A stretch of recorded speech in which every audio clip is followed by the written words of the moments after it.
Dans un premier temps, il a fallu gérer le vent de panique parce qu'il y avait le corps enseignant qui était des enseignants qui ont téléphoné, des chefs d'établissement qui ont téléphoné, des élèves qui ont téléphoné. Donc, on a été très surchargés. Immédiatement, on a mis en place un dispositif auprès de chaque salle de commandement d'Île-de-France où on nous a demandé d'intensifier les patrouilles proches des établissements scolaires. La France est toujours sous la menace d'attentats. Donc, on a envoyé le maximum d'effectifs là-dessus. On a aussi demandé aux officiers de police judiciaire de manière systématique de faire des avis à parquet dès qu'il y avait un doute, pour une levée de doute. Après, là, on a enclenché un dispositif où, avec les chefs d'établissement, on a pu à ce moment-là rentrer dans les établissements, évacuer quand il y avait besoin d'évacuer ou s'il y avait nécessité ou s'il y avait un doute sur une personne suspecte qui était rentrée dans l'établissement. Donc voilà, en tout cas, c'était très très énergivore pour les policiers. Donc c'est très compliqué pour nous de pallier à toutes ces missions, mais bon.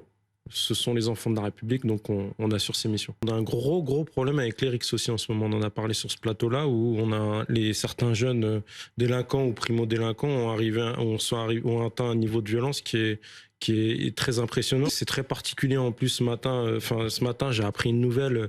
Le préfet de police bloquerait apparemment les effectifs de police sur les mutations. Vous avez parlé des JO, c'est un élément très important. C'est-à-dire, expliquez-nous. C'est-à-dire que normalement, vous avez des mouvements de mutation de province et des mouvements de mutation à l'intérieur de Paris et surtout sur le ressort de la préfecture de police. Et ce matin, on a appris qu'apparemment le préfet de police va interdire ces mutations-là qui devaient avoir lieu au mois d'avril.